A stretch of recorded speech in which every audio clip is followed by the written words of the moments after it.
Alright, what is up, guys? Welcome back to another deck profile. Today we're going to be doing Tri-brigade.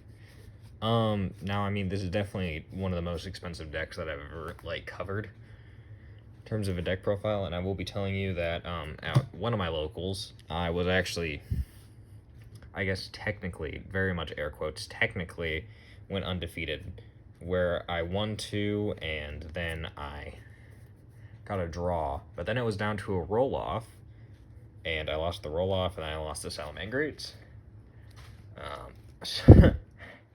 Not a great way to start off a deck profile, but hypothetically, if I won the roll-off, I could have easily gotten in the top 4. It was a very small locals, though, so I'm not really going to count it as a win. But, let's just kind of jump right into it. So, for Tri-brigades, with how small they are and how easily they burn through resources, I feel like you need to max out on all of them, personally, just for the deck's highest potential of play. So Fractal is always going to be the one you want to see in your opening hand the most, which is why we also run Tenki. So basically, with Fractal, you send him from your hand to the graveyard, and then you can send another Tri-brigade from your deck to the graveyard. And off of that, you would normally send Kit, which Kit, if sent to graveyard, usually you can just, you can just send another Tri-brigade from the deck to the graveyard. Then you would send Nerval, and then Nerval, whenever sent to the graveyard, allows you to add a Tri-brigade from your deck to your hand. And then you usually add Karass, so you can normal summon, go into something, and then you can use Karass effect, which is reveal him in hand. Well, I guess reveal him in hand, and then discard a Beast, Wing Beast, or Beast Warrior, and you can special summon.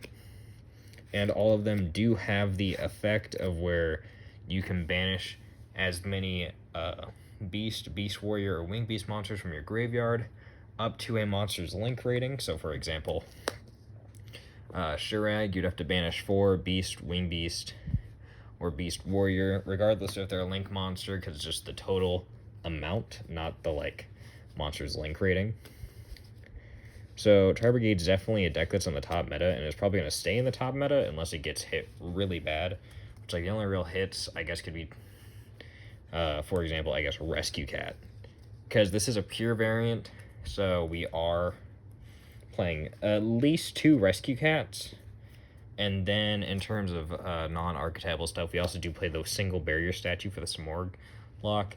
Honestly, whenever the Samorg lock eventually gets power crept, it probably will, I would honestly just replace this for a 3rd Rescue Cat, or a little more of a control-based card. But Rescue Cat's basically, you normal summon it, you tribute it off, and then you can special summon 2 level 3 or lower beast from your deck to the field, and that's basically a free way to get out your Karass and your Kit. And then Kit's going to be able to use her effect whenever she's sent from field to grave, since you're most likely going to link these 2 off into a Fairjet. And then you're basically just building a resource from there, because then Kit will send Nerval, and then you basically add a hand to Karass or something that will allow you to have a second normal summon, or a special summon. Or you would already have linked off into Fairjet, and then she would allow you to be able to special summon another Tri-brigade from your hand. So yeah, that's why Rescue Cat's really good. It's also pretty expensive. I think on the lower end, even for a common, it is about $15. And for the end of archetypal stuff, Triple Revolt. This does basically hard lose to a Ghost Bell, which is the only problem with it. But also, it's you have to either bait out this card, or you have to negate it. That is how powerful this card is. So basically, you special summon however many Beast, Beast Warrior, or Wing Beast from your banish and or graveyard, and then use those monsters to immediately link summon. And so you basically have to link summon on your opponent's turn, and it's I know there's multiple cards out there that basically let you do that, but it's just really good. Because, well, you can make, the boss monster Samorg, and we'll get into why that's really good later. So then we have Pot of Desires, which is honestly can I center these properly? Which is honestly a really good draw card. I mean, sometimes you do accidentally mill off your resources, but considering this deck does focus a little more on control and definitely does need the control of the board, it's really good to draw into those hand traps and or floodgate cards. And I will, I guess, technically say this is much more of a budget variant. And then you got the triple tanky, and this is basically for consistency and all that stuff. So you're basically adding a beast warrior from a level 4 lower beast warrior from deck to hand, which is basically always going to be used on your Fractal. And then one called by the grave, which is basically if your opponent activates a monster effect, let's just say, for example, Ash Blossom, and they already used one earlier in the duel, you basically just get to pop down this and negate it. Very good. Honestly, it doesn't really come up that much since it is a one of, but it is always good to have. Personally, would trade these out for imperms if I were to have imperms, but Solemn Strike is also a very good card since it can negate a monster being special summoned and or a monster effect. So I would say a little, I guess, more generic, hypothetically, than an Infinite Impermanence, but also Infinite Impermanence is a very good card. So honestly, I would say either will do. And the card that is literally won me games, Imperial Order. Like, this card literally just negate all spells, and you pay a 700 every standby phase. Like, this card will win you games alone. You need to main deck this card, and it's honestly crazy. But that's it for all the, I guess, non-hand trap cards. And I said this is a very heavy control variant. So we are running triple Ash Blossom, triple Ghost Bell, the whole Gamma package, and a single effect Veiler. And that is it for the main deck in terms of hand traps. Am I going to explain what every single hand trap does? No, because I'm a little lazy. I will explain why they're used, though. So Ash is obviously a very generic hand trap. Veiler is also just kind of like that extra name and that extra kind of like deck filler card. I usually end up always signing him out, but if he does ever come up, it's always nice to have like just an extra negate in hand. Ghost Spell is easily for the mirror matches since you can basically negate the revolt. And then Gamma, there's really 4 starters in this deck that like you use them and you have no cards on field, and then so they're always going to play into your Gamma. Gamma is too good of a card not to play in this deck. Even if you don't have them, you're always going to accidentally play into Ash just because you have to. So it's like having Gamma to just be able to negate it is always fun. Let's move on to the extra deck. Honestly, since I'm running a pure variant, I should probably be playing this at 3, but for right now, we are running double Sherag, double Fairjit, double Bearbrum, just for the extra name, Rugal. So, this is your big boss monster.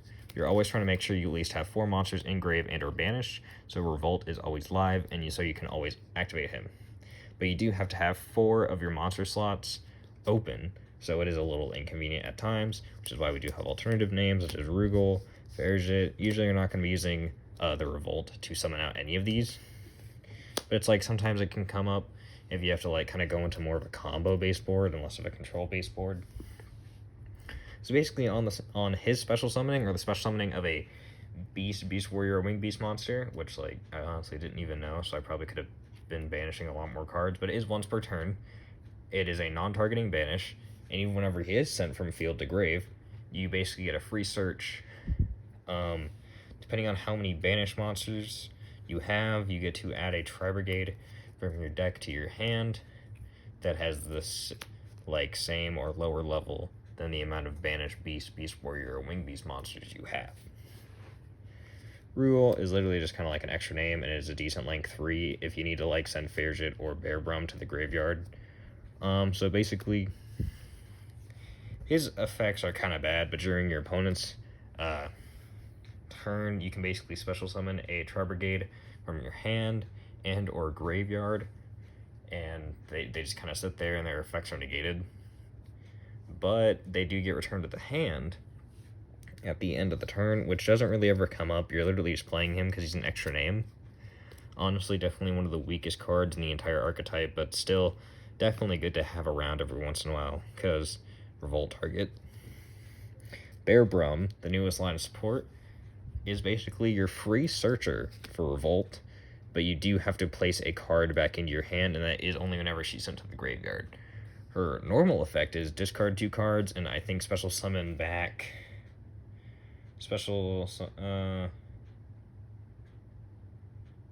Yeah, target one of your banished level 4 lower wing beast, beast, or beast warrior monsters and special summon it.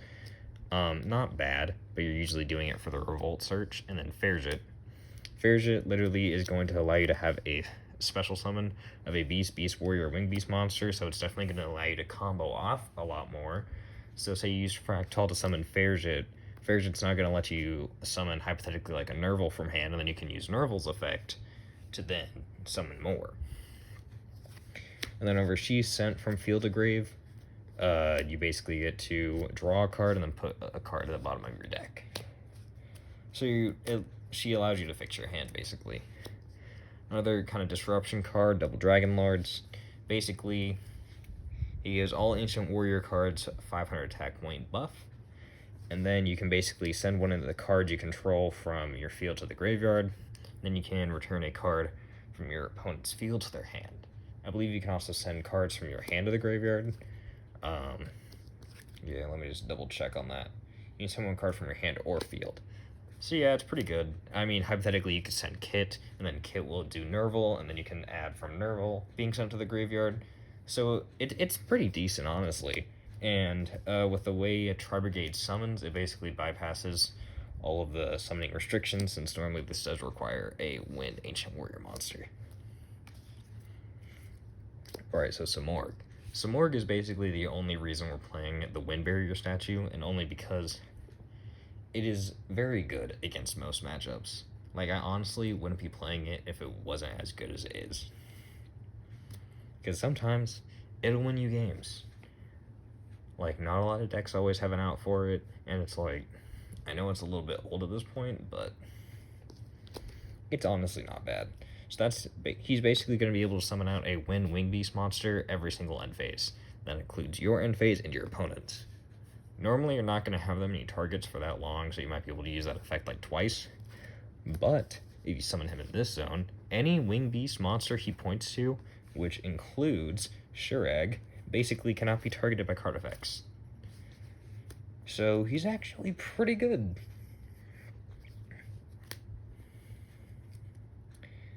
And then Doom Eagle. Doom Eagle is basically something you're normally going to be summoning whenever you're underneath the Wind Barrier statue lock, but also this is a decent card in general, because if your opponent's relying on a monster that's in the graveyard, you can basically use this quick effect and return it to the deck, and then if your opponent has no monsters in their graveyard, this card doubles its attack. So it can at times just be a 4800 beater. RB Conductor, you're literally only summoning this whenever you're underneath the Wind Barrier statue lock, but it is also very convenient sometimes, just to have that like monster to go into. And then, so normally you'll use a Tri-brigade effect, get out this, have the Wind Barrier statue, link those two away for Doom Eagle. Apollousa. This is basically going to be your monster negate. That's literally it. It's just going to be monster negates. Boral Sword. Honestly, I would probably cut this since we are running the Gamma package. I would probably want to do Psyframe Lord Omega, something like that. A pretty inexpensive card and is a decent synchro card. But for right now, we are running Boral Sword. I think I've only ever summoned him like once, but it is always nice to have those alternative, kind of more generic Link monsters. Speaking of more generic Link monsters, Topologic Zorberos.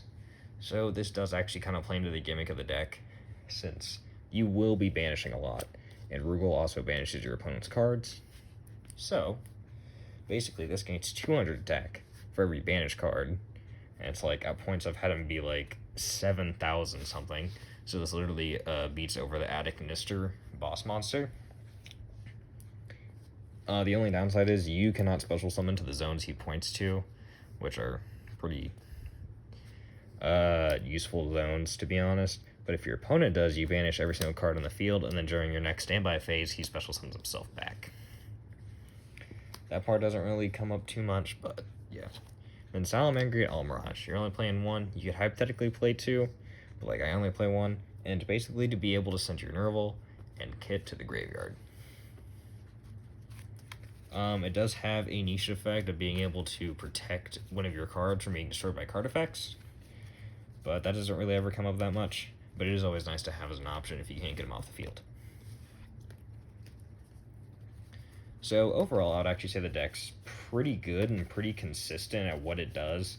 I'm usually always getting to the Smorglock, and I'm usually always getting out Shirag at least once every duel. I definitely think it still has a lot more power that it could have, and I definitely want to see future support for this deck. I know a lot of people probably find it annoying, but I genuinely kind of enjoy it, and I'm not just saying that because I've already invested into it, and I invested into it whenever it was a lot cheaper than it is now. But genuinely, for some of the higher meta decks, I would say this is definitely one you want to pick up, because it's more than likely going to get support, and I don't think it's going to get hit on the ban list. I don't really know what they would hit besides Tenki. But yeah, let me know if you guys enjoyed the video. If there's any other deck profiles you want me to try and like build, I guess, and or do. And I'm always just looking for that feedback. But I guess I'll see you guys in the next video.